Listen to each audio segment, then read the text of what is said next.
If your soil is rock hard, cracks when dry, or turns to cement after watering, you're not alone. Clay soil is notoriously tough to fix. Most gardeners reach for compost, gypsum, or deep tilling tools. But what if a forgotten natural tool was already growing in your garden? That tool is the okra root. Long after the last pod is picked, these stubborn stalks keep working, quietly breaking up clay, creating channels, and feeding life underground. The method is shockingly simple. Just leave them in the ground after harvest. No tilling, no digging, no hauling compost, just taproot magic. The beauty of this method is that it's entirely passive. You plant okra once, harvest all summer, then let nature take over. By spring, what's left underground is a vertical network of decomposing taproots, each one like a natural spike aerator.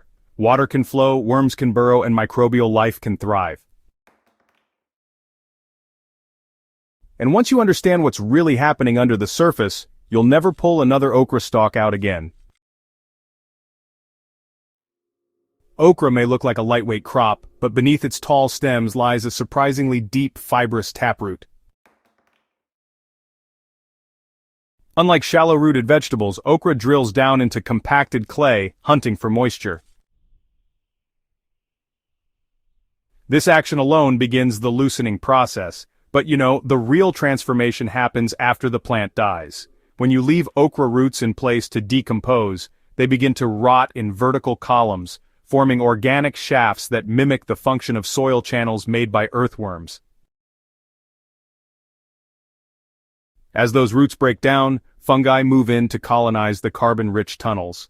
Beneficial bacteria follow, and suddenly your once-dead clay becomes biologically active. These decaying roots act like underground compost spikes, breaking up compaction, feeding microbial life, and inviting air and water deep into the profile. They literally change the structure of your soil from the inside out. Earthworms need oxygen, they need space, and they need decaying material to feed on. Rotting okra roots offer all three. When you leave the stalks in place after harvest, you create a welcoming habitat for native worms. And, unlike surface compost that dries out or crusts over, buried okra roots actually stay moist a lot longer, making them pretty much irresistible to burrowers. By early spring, if you pull back the mulch, you might find a web of castings around the old stalk base. That's your signal it worked.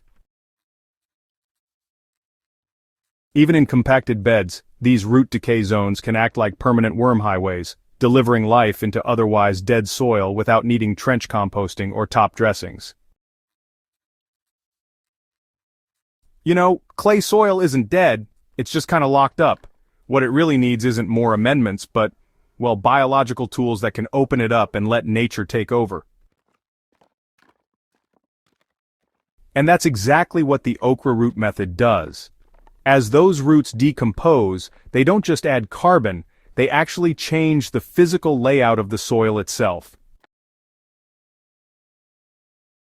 Each old stalk, it becomes the starting point for improved tilth.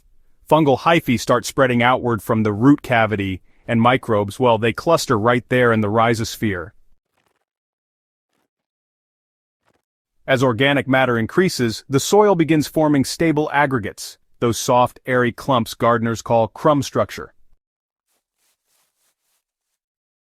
What's amazing is that this happens in place, underground, and without disturbing your bed surface. You're restoring structure from below rather than relying on constant top-layer fixes. The method works best in beds where you've grown okra for a full warm season. Once you've harvested your final pods, usually in late fall, simply cut the stems down to just above the soil level. And, don't yank the stalks out. The taproot must remain intact for decomposition to do its work. If you have mulch, just tuck it around the cut base to keep the zone moist. You can also water lightly during dry weeks to encourage decomposition. Over the next 60 to 90 days, microbes and fungi will do the rest. By spring, the root will have mostly disappeared, and in its place will be loose, aerated tunnels perfect for planting.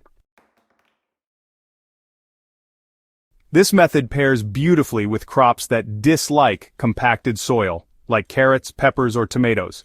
You're essentially pre-digging their beds using the ghosts of last season's okra. This method is zero input, no need for gypsum, perlite, or store-bought soil amendments. So, you're actually using what's already in your garden, waste that would otherwise end up in a compost heap or, just tossed in the trash bin. Unlike conventional tilling, which, honestly, damages soil structure and harms those important microbial networks, this method really protects the underground ecosystem. It works slower, but honestly, it works better. Instead of disturbing biology, you're actually inviting it in. And instead of breaking soil open with force, you're just softening it with life. The roots become scaffolding for fungi, ladders for worms, and delivery tubes for water. And the best part? It's all happening while you rest. The season ends, but the roots keep working.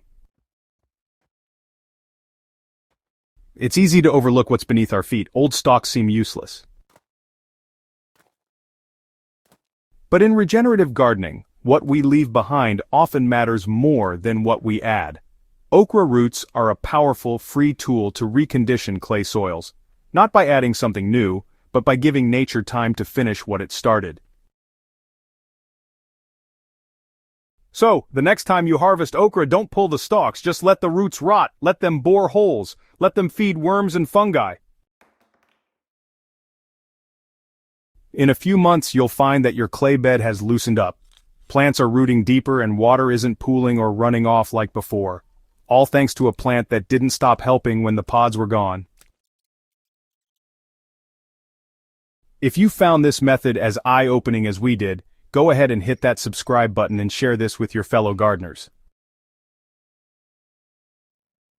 The soil revolution starts below ground, and sometimes all it takes is an old okra root.